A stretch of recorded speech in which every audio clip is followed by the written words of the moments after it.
Konnichiwa mga ka-Chloes! Kamusta na kayo? Ito nga pala si Chloe, isang simpleng Filipina na nakapag-asawa ng Hapon dito sa bansang Japan. So for today's video mga ka-Chloes, samahan niyo ako magluto ng pastil and fried chicken. Pasensya na kayo mga ka-Chloes ha, medyo natagalan at ngayon lang ako ulit nakagawa ng voice over cooking video vlog. Ang mga kaganapan pala sa video na ito mga ka-Chloes ay nangyari noong kalagitnaan ng bagyo or typhoon dito sa bansang Japan. Pasensya na mga ka-Chloes at hindi ko na nakuhanan ng video yung unang proseso ng pagluto ko ng pastil at fried chicken.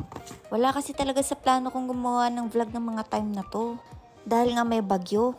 Ang bala ko lang talaga is mag-picture para meron akong maipost sa my day stories ko. Kaya lang mga ka-Chloes, nung naumpisahan ko ng magbalot ng pastil, doon ko na itinuloy-tuloy ang paggawa ng video. Dahil na-realize ko, first time ko palang magluto ng pastil. Tsaka nga pala mga Chloes, may gusto akong recommend sa inyo na video. I-try nyo panoorin to. Ang dami nyo matututunan sa movie series na iyan. Pero disclaimer lang ha, pag pinanood nyo yung video na to, tatagan nyo yung loob nyo. Kasi maaaring makatrigger ng anxiety or emotional or mental stress yung movie na yun.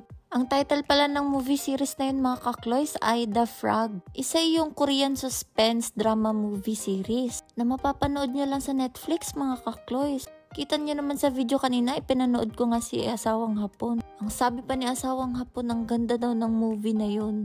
Kaya kung nakikita niyo sa video kanina, napaka-focus ni Asawang Hapon manood ng movie. Minsan, na-carried away si Asawang Hapon sa panonood ng movie series na yun dahil nahuli ko siyang naluha. Ang gagaling din kasi talagang umarte ng mga actor and actress sa loob ng movie series na yun. Talagang mapapa-carried away ka. Fast forward mga ka-Chloes, balik tayo sa usapang pagluluto. At dahil hindi ko nakuhanan ng video yung paggawa ko ng pastil at fried chicken, ikikwento ko na lang sa inyo kung paano at anong mga sangkap ang kailangan gamitin para makagawa tayo ng pastil. Kaya ko pala naisipang gumawa na lang ng pastil mga ka-Chloes dahil nung mga panahon na to, grabe yung bagyo at ang dami kong nailutong kanin.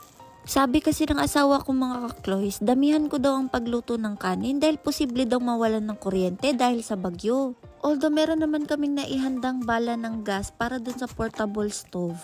Minabuti ko pa rin magluto na lang na madaming kanin sa rice cooker para hindi na masyadong hassle. Eto na, hindi ko napapatagalin, ikikwento ko na sa inyo kung anong mga sangkap ang ginamit ko para makagawa ng pastil. Una, naglaga ako ng breast part ng manok. Habang kumukulo yung breast part na yon, nilagyan ko ng durog na paminta. At nung pagtansya ko na okay na at luto na yung nilaga kong manok, ay dali-dali ko nang iniahon ang nilagang manok para mahimay-himay na.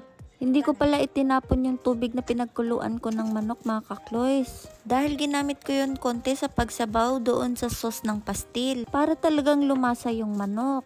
Tsaka nga pala mga ka-Chloes, kaya Asawang Hapon ko pala pinasuyo na himayin yung nilagang karne ng manok para maumpisan ko na yung pagluto ng sauce ng pastil. So sa ibang nabe or lutuan mga ka-Chloes, ay una naglagay ako ng mantika, tapos sinunod ko na yung bawang at sibuyas, saka ako nilagyan ulit ng ground pepper or durog na paminta. Maya-maya sakto natapos din si Asawang Hapon sa mga hinimay niyang karning manok kaya isinunod ko ng mailuno doon sa ginisa kong recados or bawang at sibuyas. Tapos maya-maya nilagyan ko na nung sabaw nung pinakuluan ng manok or chicken broth ba yun kung tawagin. Saka ako nilagyan ng durog na chicken cubes. Tapos sinunod ko yung toyo at konting asin. At saka nga pala mga ka-Chloes, hindi ko na nilagyan ng asukal yung sauce ng pastil kasi nga yung toyo nila dito sa bansang Japan ay medyo matamis. Hindi tulad sa toyo natin sa Pinas, medyo maalat yung lasa. Tapos tinimplahan ko na, nilagyan ko na ng konting MSG. Nilagyan ko din nung in-slice ko na dried chili. Para naman may konting anghang yung chicken pastil natin mga ka-Chloes. At para sa pinakalas na ingredients na nilagay ko doon sa sauce ng chicken pastil ay nilagyan ko siya ng butter. Konting butter lang naman mga ka-Chloes. Tapos tinansya-tansya ko na kung anong magiging lasa ng sauce ng pastil. Para si Asawang Hapon na yung makakapagsabi kung okay lang ba or masarap ba yung nailuto kong pastil.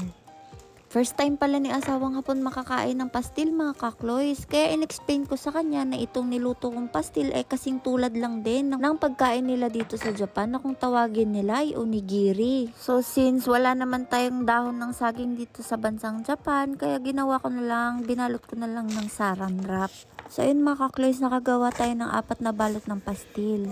At para dun pala sa niluto kong fried chicken mga ka-Cloys, ang ginawa ko lang pala dun mga ka-Cloys, ay nilagay ko yung thigh part ng manok sa isang ziplock. Tapos nilagyan ko ng dala-dala kong crispy fry or crispy mix powder galing pang Pinas. Saka ako sinarahan ng maigi yung ziplock at shinake-shake ng maigi mga ka-Cloys. Saka ako i-deep fry ng ilang minuto sa mantika.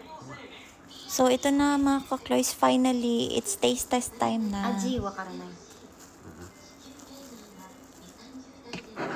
何こっちも食べる Meron. Oishi? Yan. あ、美味しいな Mada? ちょっと食べて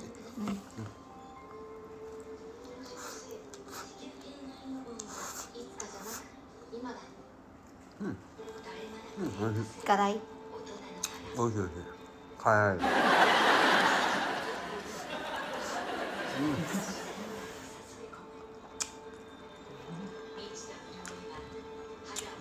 辛いはに O siya mga ka-Cloys, hanggang dito na lang muna. Jane, maraming salamat sa panonood. See you on my next video.